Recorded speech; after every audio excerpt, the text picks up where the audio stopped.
So we're getting ready to work on a 2007 Chevy Cobalt, and in this video we're going to show you how to fix the rear brakes. Before we get started, remember to subscribe to the channel, ring the bell, and subscribe to all of our notifications. That way you'll get a heads up when we upload a new video.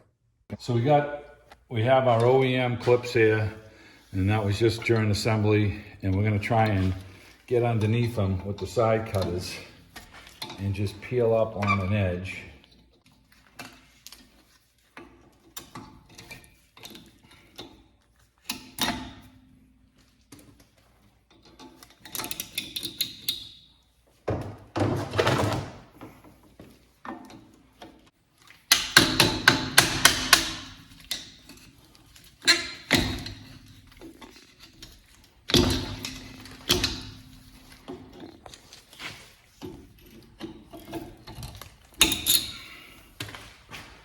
Alright, I'm going to see if I can short this one and get this one off.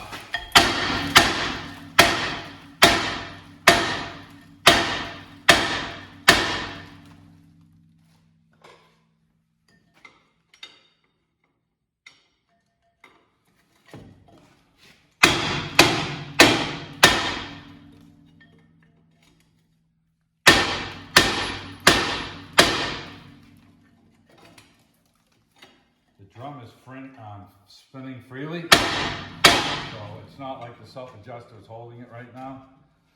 It's just a rust around here, and we've got to shock this to start pulling back.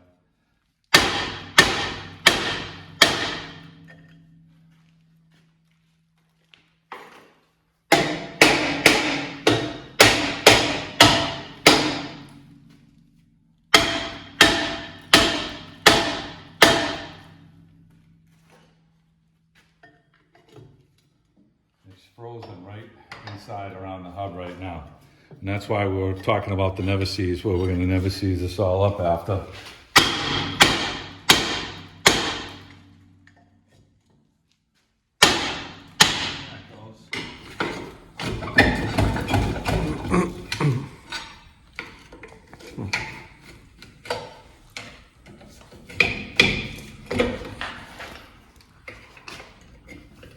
So at this point, it is stuck on the shoes. And we're just going to force it off because we're replacing all the hardware and everything. And there it goes. So what's happening is the shoe is catching on the lip here. And, you know, we're replacing everything. Now this shoe is paper thin over here. You look at this side here, there's barely anything left. So this was on iron, coming in very shortly.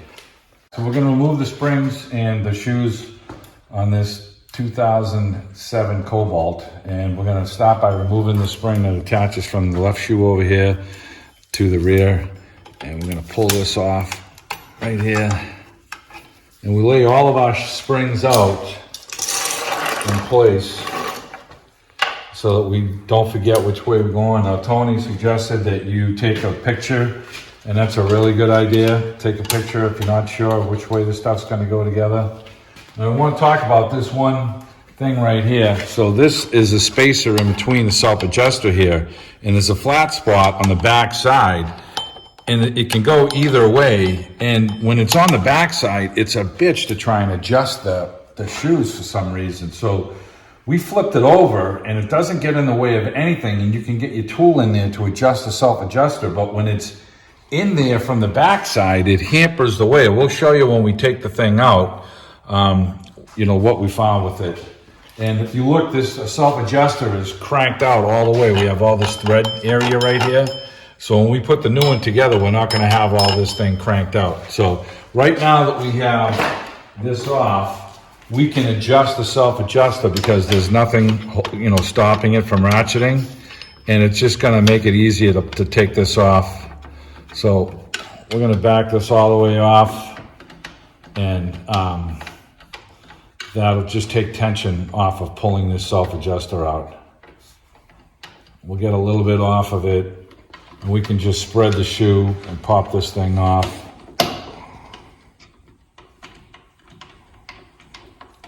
We found to adjust it, we ended up using a nice flat screwdriver. My adjusting tools, the tooth wheel on this is very fine, and it wouldn't really fit in there good. Screwdriver worked the best, and we'll go over that again with you on this side.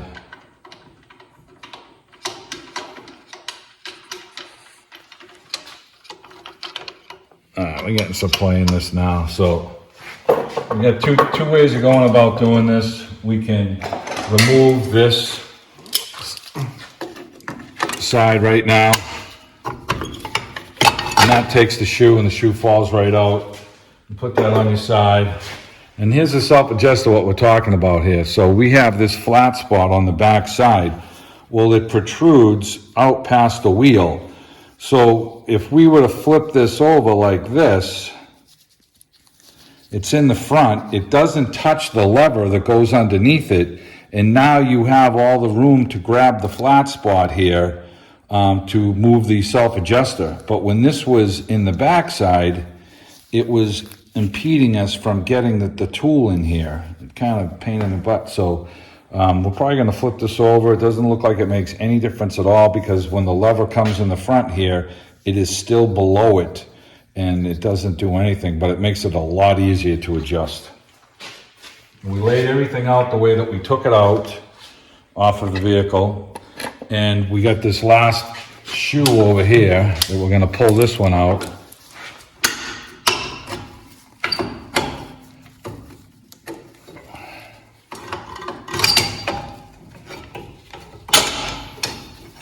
And now this just sits up on top of the bar in here. There's a little catch bar where my finger is. It just catches right in here. So we get that off. And to get this shoe off here, we can take this and side cutters and just grab this, pull it out. Work that out like that. When we put it back together, we're going to grab this with pliers to press the spring to get the new one on. We're going to go over and match up our shoes, and before we do that, we're just going to take a wire brush, and we're going to wire brush the back and plate. Now, don't breathe any of this dust in. We're just getting some of the dust off. We're going to take Never-Seez, and we're going to put a little Never-Seez on the spots that the shoe rides on.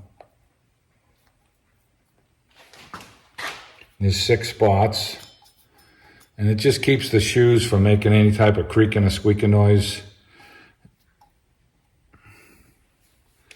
Okay, there's also a spot in here where the shoe rides. We'll put a little in there. We have checked our wheel cylinders to make sure that the plunges move back and forth and there's no leaks, so we're comfortable with the wheel cylinders in it. And we're going to go match up our brake shoes right now. So we matched up our brake shoes to make sure these are the same, so everything looks good here.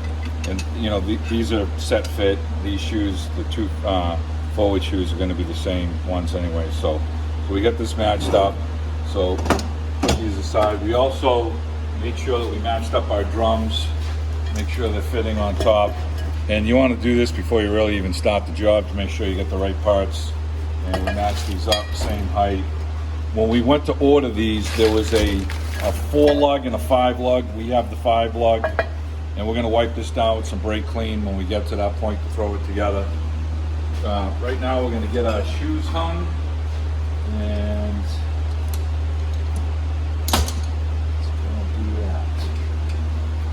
we got our 2 shoes here. Now, you know, you don't really want to get anything on these brake shoes. They got a couple little things on them now. We just took them out of the box. We're going to get some sandpaper after we get them installed, and we'll just scuff them up a little bit and to get any oil or residue off of them, so it looks like a nice clean job. Okay, we're going to depress the spring.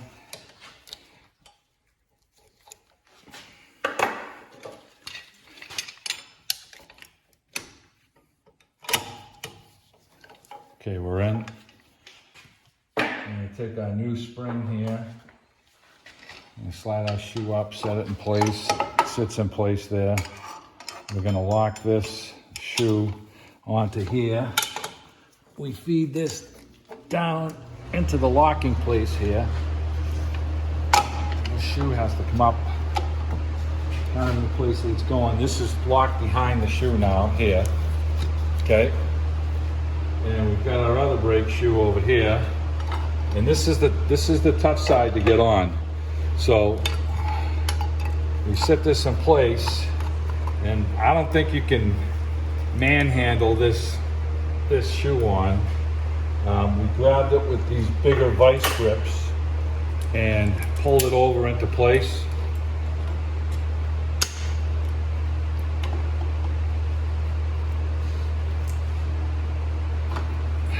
Popped it in, and you want to just make sure that these things are pushed all the way in. Give them a little tap. We're centered with our brake shoe over here now, so that's good.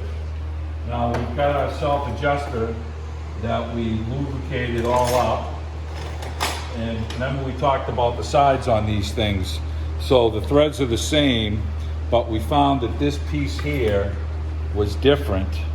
And so they gave us two right sides. So we used the original equipment on the other side, but this is the correct thing. So there was just one piece out of the kit that was wrong.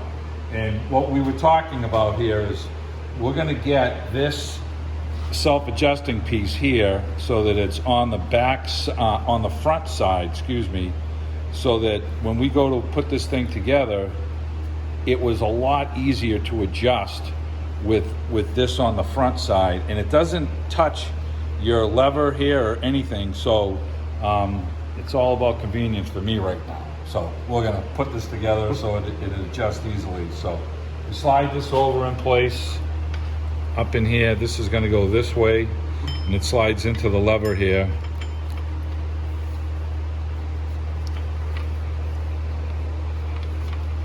Okay, and then this is on the outside. Now, you may have to just pry this shoe back a little bit, which is what we had to do to get this to fall into place. Okay, it's in place. We have our new bracket right here that we're going to slip over into place here to get this to ride onto this wheel here. And that falls into the locking spot here, like such.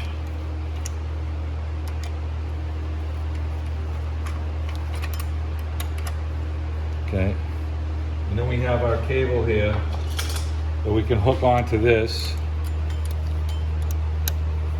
This hooks on. We're going to get our small needle nose vice grips, and we're going to go into this hole over here.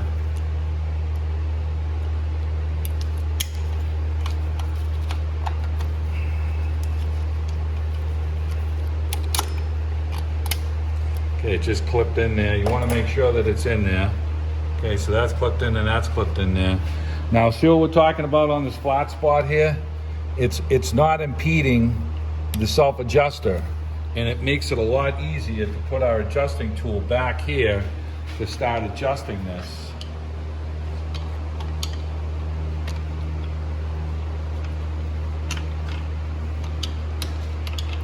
You can see it turning now.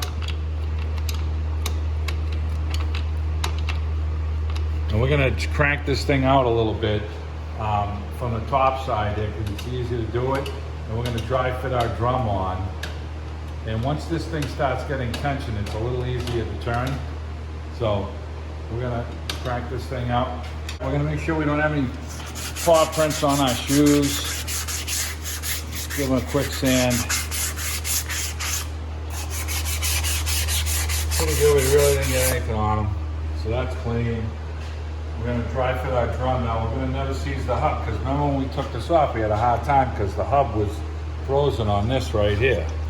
So, if you're going to keep the car for a while, at some point you're going to go back in and do brakes again. So, just a good habit of putting this on, a little on the studs.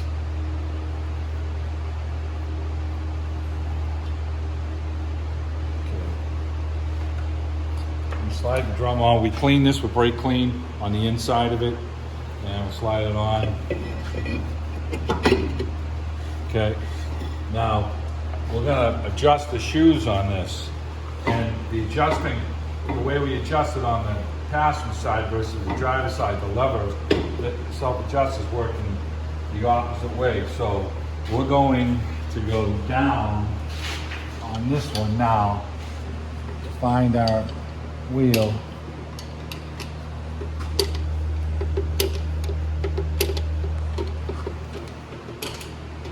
And you can adjust this with the drum off and get it tight close, because sometimes there's a long way that you're going and you can hear it clicking.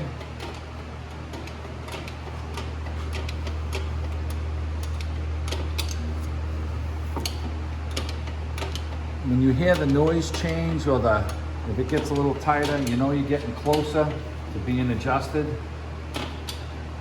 When you first put these on, you're a long way off, so you got a pretty good amount of adjusting to do.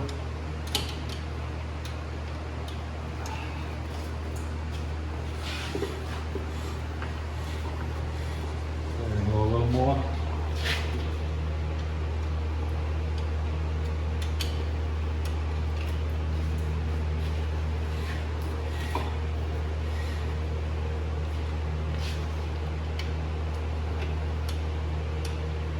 You can hear it change tones and it gets a little tighter.